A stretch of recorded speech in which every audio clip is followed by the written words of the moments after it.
The traditional image of a holy shepherd misses the reality of the man. The historical Moses operated as a highly trained military strategist. He was raised and educated in the heart of the Egyptian court, placing him inside the ultimate political and military superpower of the ancient world. There, he mastered the logistics, psychological warfare, and brutal tactics required to run an imperial war machine. Moving hundreds of thousands across a desert requires more than faith. It requires Egyptian logistics. When he climbed Mount Sinai, he initiated a calculated mission to retrieve a comprehensive operating system, a hard-coded set of laws to govern a volatile, newly freed society.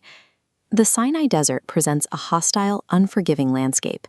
Leaving a traumatized population alone in that environment for 40 days creates an unsustainable leadership vacuum.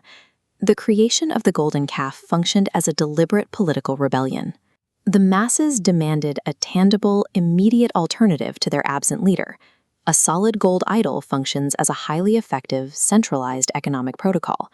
By pooling their wealth into one physical reserve, the people built a parallel financial system that directly competed with Moses's invisible, strict governance.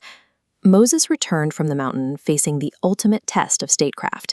His people were actively prospering in a self-organized anarchic economy that threatened his absolute authority over the camp.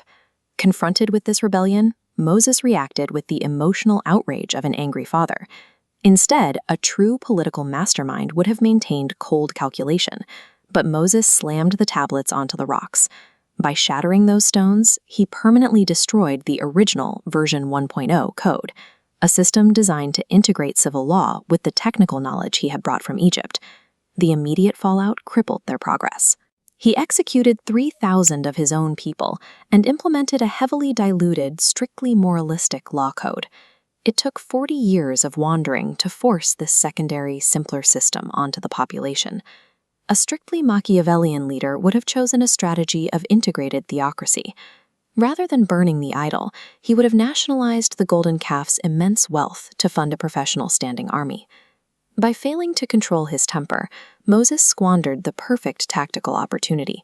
He could have converted those wealthy rebels into an elite, self-funded tax and espionage corps.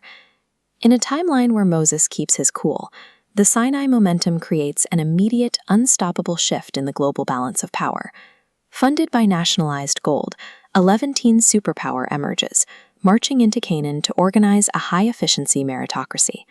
By 500 BC, this expansion pushes across the Mediterranean, dominating global trade and effectively preventing the rise of Rome and Carthage. The military advantage driving this empire relies on their original technical designs.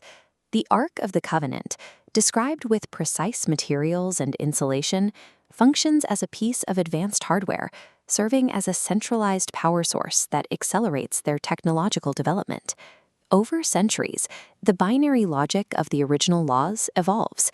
The Urim and Thummim, the early decision-making tools, scale into a vast global algorithmic theocracy, where governance and science are identical, expressed in cities of gold and glass. That entire trajectory was sacrificed in an afternoon, simply because a leader could not tolerate the flawed nature of his subordinates.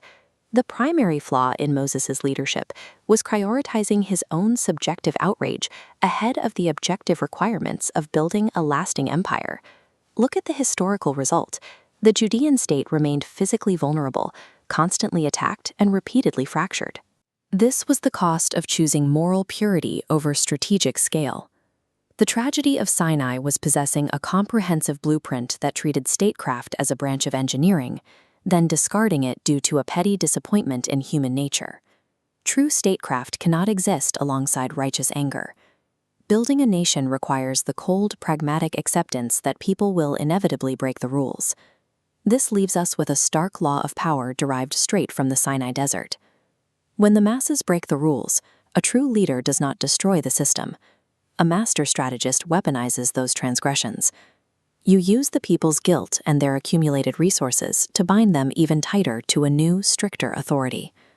Moses is remembered as a struggling, often frustrated prophet. He chose that path over accepting the brutal, compromised realities required to become a global emperor. Power is never granted from above. It is forged the exact moment a leader decides not to break the stone over the heads of the unfaithful, but to force them to build his monument with it.